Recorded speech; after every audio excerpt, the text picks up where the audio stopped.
तरीके से मैं स्वागत करती हूँ, मैं धन्यवाद देती हूँ कि मेरे विचारों को रखने के लिए उन्होंने मुझे समय दिया।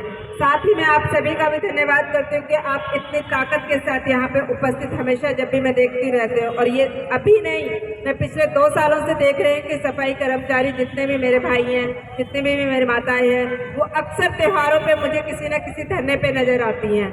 तो साथियों, ये जो सरकार है, ये जो भाजपा सरकार है, ये एक तरह से आम जनता को परेशान करने के लिए लगता है सत्ता में आई है। जिस प्रकार से आपके 370 कर्मचारी जो हैं वो बर्खास्त कर दिए गए हैं, उनकी तनख्वाह नहीं दी गई है, तो ये इनका सदा से ही इनका इस प्रकार का रवैया रहा है। और 2 भाइयों को मैंने सुना है कि उनको सजा मतलब जेल में डाल दिया गया है, यह भी इनकी शुरू से नीति रही है। मैं आपको बता दूं कि दिल्ली में शिक्षा का बहुत अच्छा काम करने वाले हमारे जो शिक्षा मंत्री थे, उनको भी इन्होंने इसी प्रकार से मनीष सिसोदिया जी को जेल में डाल दिया गया झूठे आरोप लगाकर।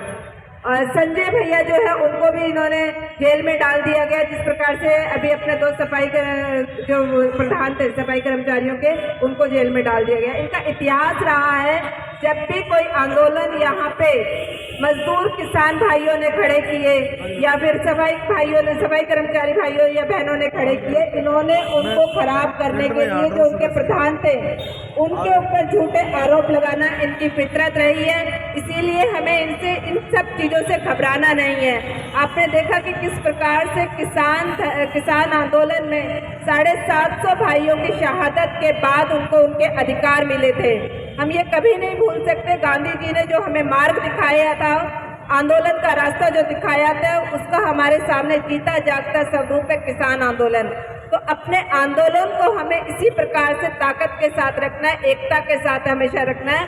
और आने वाले 2024 के चुनाव में यह जो सरकार कहती है हम किसी से नहीं डरते, आप में सबसे अधिक शक्ति है कि जो इस सरकार को बदल सकते हैं, इस सरकार को घुटनों पे लाके खड़ा कर सकते हैं। साथ ही एक और बात मैं यहाँ बताना चाहूंगी, यहाँ पे हमारी महिला जो शक्ति है वो सबसे अधिक है।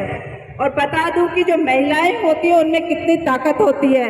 यदि अगर वो हाथ में कलम ले लेती है तो यदि वो कलम ले लेती हैं तो वो वेदों की रचना कर सकती हैं। और अगर यदि हाथ में तलवार ले ले तो धरा पे मानचित्र बदल सकती हैं। तो आप सभी में वो ताकत है, हर महिला में वो ताकत होती है कि इस जो सरकार है, जो निर्लज सरकार है, इसको किस प्रकार से काबू में लिया जा सकता है, तो वो आप लोग कर सकते हैं। किसानों ने किस प्रकार से बैलों को काबू किया था, ये तो एक सरकार है, इनको हम लोग सभी मिलके, किसान यहाँ पे परेशान है, युवा यहाँ पे परेशान है, सफाई कर्मचारी अपने सभी परेशान हैं, और तो और यहाँ पे बच्चे और महिलाएं सभी असुरक्षित अपने आप को महसूस करती हैं। हम सभी को इकट्ठा होकर एक ताकत के साथ आपकी आवाज़ को बुलंद तरीके से सरकार के सामने रखेंगे, ऐसा मैं आप सभी से वादा करती हूँ। और आपकी जितने अपने सफाई कर्मचारी भाई हैं, उनकी जो तनख्वाह रोकी गई है, 390 लोग हैं, 390 जितने भी अपने भाई हैं उनको वापस से उन्हें लेना 3480 जितने भी हमारे भाइयों को निकाला गया है, जितने भी हमारी बहनों को निकाला गया है, इस सरकार को हम इतना मजबूर कर देंगे कि इनकी जो तनख्वाहें बंद थी, जो रुकी हुई थी, वो सारी इनको देनी पड़े और जो इनको पक्का करने की बात की जाए। और ठेके प्रथा जो है ये बहुत ही गलत प्रथा है। डॉक्टर भीमराव अंबेडकर ने इसका विरोध आज़ादी के समय से किया था, परंतु तब से लेके अब तक इस ठेकेदारी प्रथा को खत्म नहीं किया गया है। इसके लिए भी हम आवाज उठाएंगे कि हम आजाद भारत के नागरिक हैं और यहाँ पे ठेकेदारी प्रथा कतई नहीं होनी चाहिए। इसका भी हम लोग पुरजोर तरीके से विरोध करेंगे। आप सभी लोग इसी तरह से इकट्ठे रहिए, एकत्रित रहिए।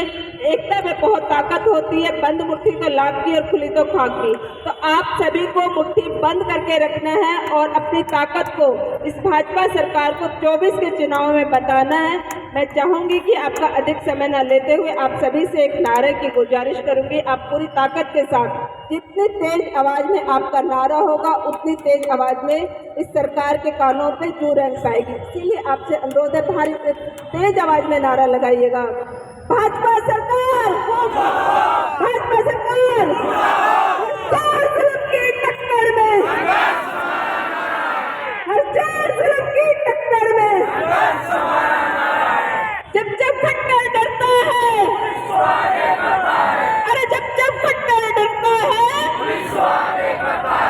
नहीं डरेंगे कुर्सी से, अरे नहीं डरेंगे कुर्सी से। बहुत शानदार, आप सभी की आवाज में पूरा दम था। मुझे पूरा यकीन है कि खट्टर सरकार अब की बार जरूर हिलेगी और उनके कानों पे जरूर रेंगेगी और आपकी आवाज को पूरे तरीके से सुनेगी। अब की बार आधा अधूरा समझौता नहीं होगा, समझौता पूरा होगा और हमारी शर्तों पे होगा।